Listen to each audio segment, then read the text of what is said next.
The scenario depicted in the music is that of a betrayed individual discovering their unfaithful partner in a compromising situation and subsequently gaining the upper hand. However, this is not reflective of my personal experience. I was engaged to a woman who exhibited reserved, shy, and conservative tendencies. She was particularly devoted to her religious practices, attending church on Sundays and adhering to the principles of abstinence. Furthermore, she was reluctant to engage in even the slightest degree of deception. I, too, was somewhat similar in this regard, being quiet and reserved. She was the first individual to express any interest in me, however fleeting. She asserted that I was her sole romantic partner and that our relationship had spanned 3 years. She proposed to me midway through our second year together. In the following year, I informed her that I required time to consider the situation. However, I subsequently surprised her 2 weeks later by taking her back to the place where we first met and proposing. We then decided to postpone the wedding until we had found a place to live together. Approximately 5 months after I proposed to her, I paid a visit to her apartment one morning. I proceeded to drop off her coat, as I had a key, and then let myself in. I was shocked to find her completely naked on top of a stranger. From that point on, everything became a blur to me. I do not remember it very well. People tell me that it is a form of repression. I do recall that the other man looked stunned and that she glanced at me and smiled. She then uttered something I cannot recall precisely, but I do remember the effect it had on me. It is curious that the act of witnessing the infidelity did not affect me as strongly as whatever she said. However, whatever it was that she said did affect me profoundly. The best way I can describe it is that my mind felt completely scrambled, as though it had been turned inside out. I was rendered incapable of forming a single coherent thought. The experience was excruciatingly painful and seemed to shatter my cognitive abilities. I was consumed by the overwhelming desire to halt the tormenting thoughts, leading me to walk away from the scene. The subsequent events of the narrative were subsequently conveyed to me. Subsequently, I recall walking for approximately 3 miles until I reached the nearest gas station. I purchased an inexpensive imitation Zippo lighter and a small container filled with gasoline from the pump. I then proceeded to leave the premises, locating an empty lot nearby. I proceeded to pour the gasoline over myself with the intention of setting myself on fire. I attempted to set myself alight, but this was unsuccessful for 2 reasons. Firstly, the gas station attendant had called an emergency number after realizing what I had purchased. Secondly, the knockoff Zippo lighter did not contain any fuel or flints. When the police officer arrived, they found me sitting on the ground, covered in gasoline and unconscious. I was then able to ascertain that the lighter was, in fact, inoperable. Once I had regained consciousness, I was taken to the hospital. I was questioned at length by the medical staff. After this incident, it became apparent that this kind of intense drama has the potential to create divisions within groups of people. Once the word got out about what had happened, a number of different stories and rumors started circulating. Anecdotally, it was reported that she was unfaithful throughout the relationship. However, it was not until I informed her that I needed time to consider her proposal that the infidelity became apparent. Thereafter, various individuals came forward with accounts of her involvement with other men. While some of these accounts corroborated each other, others did not. Some accounts corroborated, others did not. I also received a plethora of stories dating back to our initial encounter, which described peculiar conduct on her part. For instance, there was one incident where she arrived at a friend's residence, knocked on the door, and, upon receiving no response, remained in front of the door for hours until a neighbor intervened. While these accounts were initially perplexing, they did serve to heighten my awareness. I became aware of those whom I could not trust. I ceased all contact with anyone who approached me later to inform me of their observations of her with other men. I was unaware of these incidents at the time, and it is possible that I was unaware of other instances of her infidelity. I also distanced myself from those who supported her when they began to stalk me in various ways. The situation became increasingly hostile as a result of these events. I have been undergoing therapy, and the diagnosis is severe depression and post-traumatic stress disorder. I have been diagnosed with both traumatic stress disorder, PTSD, and severe depression. My doctor has informed me that I was essentially in an emotionally abusive relationship. I may admit to making mistakes and not being perfect, and I may believe that the relationship deteriorated partly due to my faults. However, deep down I carry an immense sense of guilt and completely hate myself. I genuinely feel like all the blame is on me. However, my doctor has stated that based on what I've shared about my time in the relationship, my strong sense of blame is a result of being conditioned by her emotional manipulation. When I reflect on everything without any romantic illusions, he is absolutely correct. It is a peculiar combination of emotions. I once loved her, but hearing that statement also made me hate her. I am concerned that this hatred might dissipate over time, leaving me with the burden of guilt once more. It is possible that I will forget the negative aspects of our relationship. Given that she was my first love, it is probable that the love will never completely disappear. If that were to happen, it would devastate me. It would be as certain as any deadly disease. The incident with the gasoline was not just a one-off. One of the most challenging aspects of my condition is the persistence of negative thoughts. These thoughts tend to be particularly pronounced upon waking in the morning, which is the most difficult time of day for me. Despite my efforts to engage in distracting activities throughout the day, I find that I cannot fully escape these thoughts in my dreams. I have come to accept that if I truly desire to die, I could simply remain in bed and allow the process of dehydration to take its course. This would result in my death approximately 10 days later, which is the longest period of time that I have experienced. Additionally, I have lost a significant amount of weight and I have to force myself to eat. The mere act of thinking about the incident in any way provokes a strong feeling of nausea. This is largely due to the depression that I have experienced. Prior to this, I had not fully grasped the nature of depression. However, I have since come to understand it as a destructive force that erodes the human will to live. It is not possible for me to say with certainty that I will recover from this. I am taking medication, but this is only a temporary measure. I have found therapy to be helpful, despite having trust issues prior to this experience. However, I recognize that these issues will persist to some extent. The incident occurred approximately 3 years ago in August. I had been in a relationship with her for 3 years, despite not living together. We saw each other daily. She had a wonderful child who shared my interests in Legos and Xbox. Despite the circumstances, I continued sending him gifts on special occasions. On Friday, 3 friends from SDSU came to visit me in Minnesota. They were Britton, John, and Ryan. They were attending a disc golf tournament. On Saturday, Ryan, who had recently undergone a painful divorce following the discovery of his wife's infidelity, was in attendance. It was a challenging period for him, and he had experienced significant distress. On that Friday, the group engaged in frisbee golf to prepare for the tournament, while Jan, my girlfriend at the time, spent time with her child. Following several rounds of frisbee golf, we proceeded to the bar, where we consumed a few drinks. We then returned to my residence to consume a few more drinks and relax. It was approximately 2 a.m. At approximately midnight, Ryan informed me that he was leaving. I inquired as to why he was departing at such a late hour.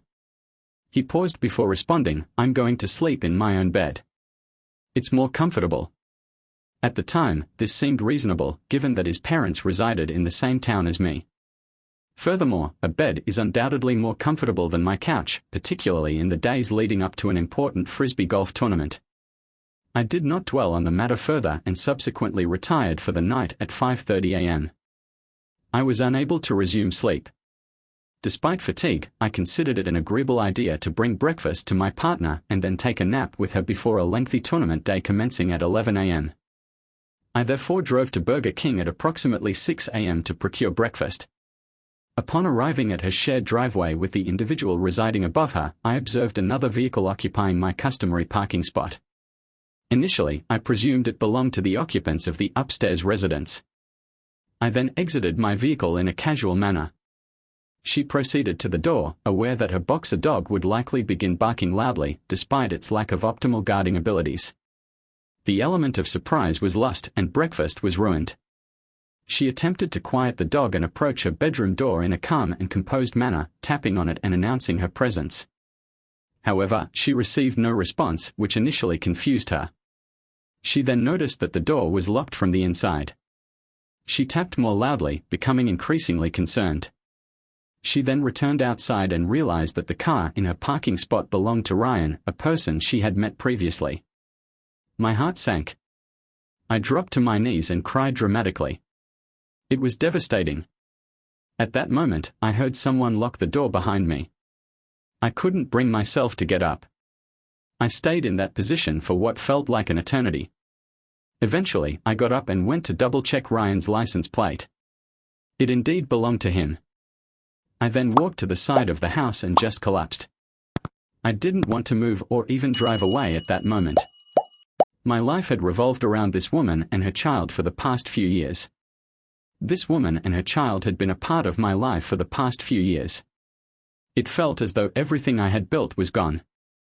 My mind kept replaying that same sentence over and over, or variations of it, for what felt like an eternity. I felt John's hand on my back while I lay in the grass, crying. It appeared that Ryan had called him and informed him about what had happened. John helped me sit up and started talking to me outside, trying his best to say anything that would bring me comfort. Finally, around 10 a.m. I had expended my emotional and cognitive resources and I was no longer able to cope with the situation. Jen and Ryan were still in hiding at Jen's house, but I made the decision to leave. I had to prepare for the Frisbee golf tournament, which required me to rest and recuperate. Despite my exhaustion and distress, I joined the tournament. The first 9 holes went well, with par after par. However, when it came to the last 9 holes of the course, I should mention that up until that day, I had never lost a Frisbee golf disc. I ended up losing 3 discs to water shots.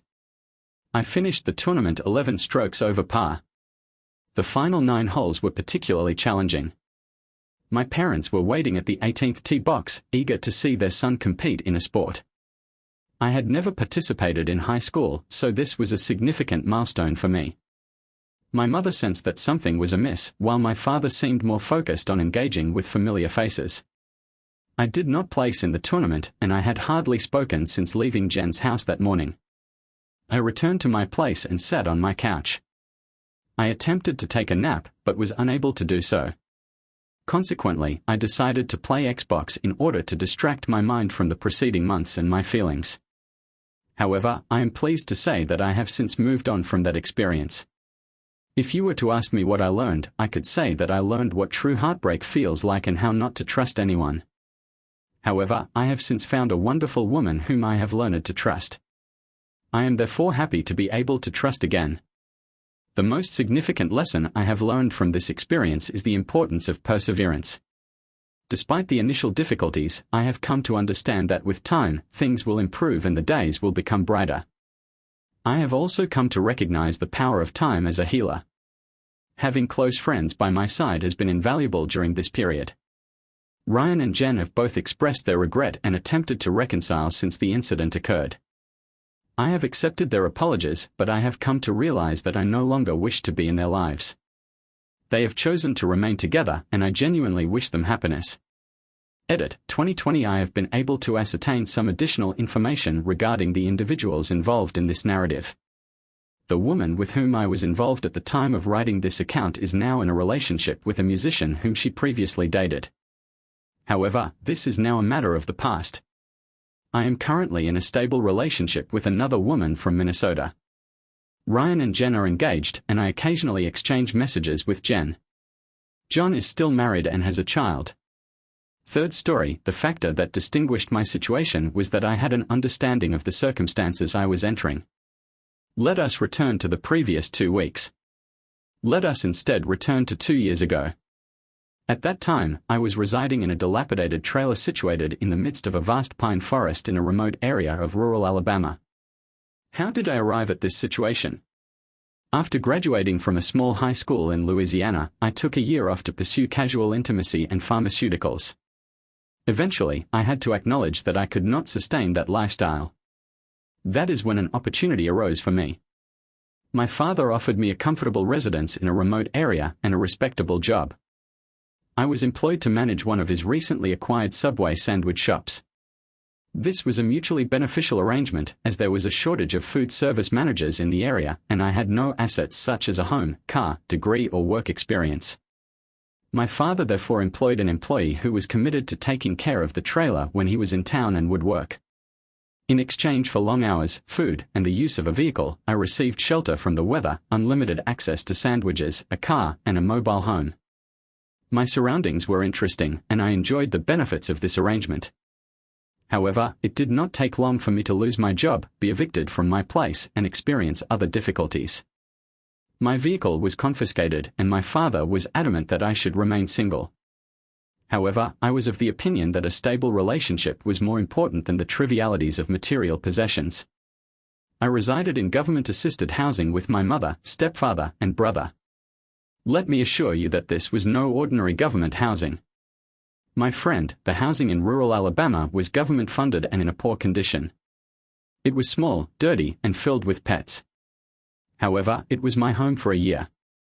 A year later, I was almost ready to start my new life as a security guard at a paper mill. My partner had a negative $300 ring on her finger and was carrying our son on my birthday. She left, stating that she needed space and that she would be staying at her friend's house. She failed to mention that she would be sharing a room with a man who had been attempting to win her affections while I was occupied working all day, sometimes neglecting her needs while attempting to fulfill others. However, I suppose that when one has spent most of one's life without any money at all, working a 40-hour week, it is understandable that one might prioritize other concerns. In a town as small as a tiny gonorrhea nodule, rumors spread quickly for a week. I was met with responses such as, "I just need time away from you," or "You can't keep coming here, I need more time." I wasn't making any progress and the rumors were starting to hurt. When her sister's ex-husband, my worst fears were confirmed when my husband expressed his anger. It was the ultimate betrayal. I value loyalty and trust above all else. I had left behind a miserable life to start a new, more difficult life of hard work just to be with and fully support this girl. At that time, I believed it meant something significant. It was enough to make me go straight to the bank and withdraw all $100 from our joint account. I drove to a friend's house, knowing he would be there, and walked past her friend, who half-heartedly tried to confront me on the front porch. I entered the room where she was with him and she quickly got out of bed and got dressed as I gave a nod to him that was the first and last time I acknowledged his existence. She asked me what the heck I was doing there, and I handed her $50. I told her it was her share of our savings and that I would be leaving for Louisiana the next day. Needless to say, she was upset. I was confronted by the woman on the front porch. I entered the room where she was with him and she quickly got out of bed and got dressed. I gave a nod to him that was the first and last time I acknowledged his existence. She asked me what I was doing there and I handed her $50. I told her it was her share of our savings and that I would be leaving for Louisiana the next day. She was understandably upset. On my return home that evening, she attempted to persuade me to become closer, but I declined. Later, she admitted that it had caused her considerable distress. I know that the following morning, I foolishly set out my conditions for staying, and the one she was unable to comply with was that she had to promise to never see the shirtless man she had been having an affair with while deciding whether to commit to only one person for the rest of her life. This event served to confirm my decision to leave the situation, which I had already reached prior to this incident. I found myself inconsolably crying into my uncle's waterbed. It would take another 8 years before I allowed someone else to see my magnificent Johnson. The adage that the first cut is the deepest is particularly apt in this context. I met this girl, whom I will refer to as Nellie, while I was in my fourth story. I was already in a relationship with another girl, whom I will refer to here as Hermione. Back in high school, our relationship was not going well, but Hermione was very invested in it. The three of us went on a road trip together, which was incredibly awkward because I was starting to have feelings for Nellie while still being with Hermione. After we returned from that situation, which I should not have put us all in, I ended my 9-month relationship with Hermione. One evening, the dissolution of my 9-month relationship with Hermione was not as amicable as it could have been. In fact, she even threatened to throw a concrete block at my windshield. Looking back, I recognize that it was a mistake to take them both on the trip. However, I want to make it clear that I never cheated and that I believe I handled the situation as best as I could, given my emotional immaturity. At that time, a few weeks later, Nellie and I commenced a romantic relationship. She was enrolled at the same college as me, but she transferred out in the second year to date one of my longtime friends. I was happy for her and gratified that she had found someone who appreciated her. Nellie and I had a 4-year relationship. The relationship endured for a period of 4 years throughout the course of their studies at the same college. It experienced fluctuations in its dynamics, yet it appeared to be evolving into a long-term commitment and eventual marriage. However, this trajectory was abruptly terminated in a matter of minutes. Nellie occasionally returned to her family and friends without the presence of her partner. She even undertook a journey to her homeland after 6 months of their relationship. Despite the challenges of maintaining communication during these trips, Nellie's initial flirtatious nature initially attracted the author's attention. The author trusted her and did not consider the possibility of infidelity. The possibility of Nellie cheating on the evening of our breakup arose when she returned to our apartment from a trip to visit her friends and family. She exhibited some unusual behavior upon her return, but shortly after her arrival, she initiated physical contact with me in a manner that differed from our usual interactions. I inquired about the nature of her actions and she responded that she might engage in infidelity. This was a surprising revelation, but I appreciated that we were addressing the issue before it manifested into a concrete occurrence. I attempted to gain further insight. After discussing the matter, I concluded that these were all things that could be worked on in order to prevent future infidelity. She responded with a hesitant no and avoided making direct eye contact. I asked her again and again, and each time her response seemed less sincere. When I asked for the 4th time, she finally admitted to it. I became angry and punched our bedroom wall, but it only hurt my fist in the process. It turned out that the wall was stronger than I had thought. It is possible that I lacked the requisite strength to confront the situation. I inquired as to the frequency of the incidents, and she initially responded that it was only once. However, as my trust in her began to erode, I persisted in questioning her, prompting her to admit that it had occurred on 2 additional occasions. As my suspicions intensified, I continued to press her for more information, expressing doubt about the number of instances. At this point, I recognized that my inquiries were becoming increasingly invasive. However, at the time, I was unable to discern the appropriate course of action. What I initially sought to ascertain subsequently proved to be more than 3 instances. However, I am unable to recall the precise number. I then inquired as to the duration of the infidelity, which led to a discussion of the preceding months and years, extending all the way back to the trip she undertook to her home country 6 months into our relationship. This revelation prompted me to acknowledge that I had been unfaithful to her for a period of 3 years. Over the course of our 4-year relationship, I have been involved with numerous individuals. I am aware that I am not a perfect person and that I did not meet her needs. This situation has caused me more distress than many other experiences in my life. I informed her that she had a problem and suggested that she seek therapy. While I was hurt, I genuinely cared about her well-being. I informed her that I believed she was in an unhealthy relationship, regardless of whether it was right or wrong. I advised her to leave, and she chose to stay with a friend for a few nights.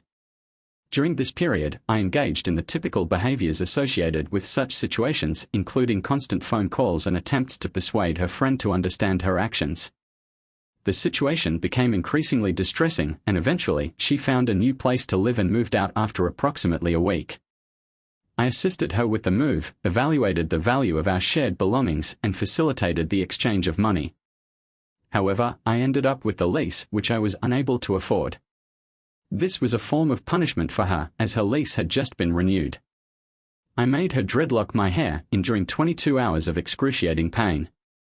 The process was arduous for her, but perhaps even more so for me. Nevertheless, I emerged with dreadlocks, a raise to afford my apartment, and even a dog during my senior year of college. I had reservations about finding someone else, given my introverted lifestyle. I wondered if I considered the possibility of meeting someone before or after entering the real world. However, 3 months later, I met Terry through a mutual friend in a class we had together. We have been together for more than 5 years now, and I am pleased to report that I am happy with the outcome. The experience was challenging, but it taught me a great deal, and I am in a much better place as a result.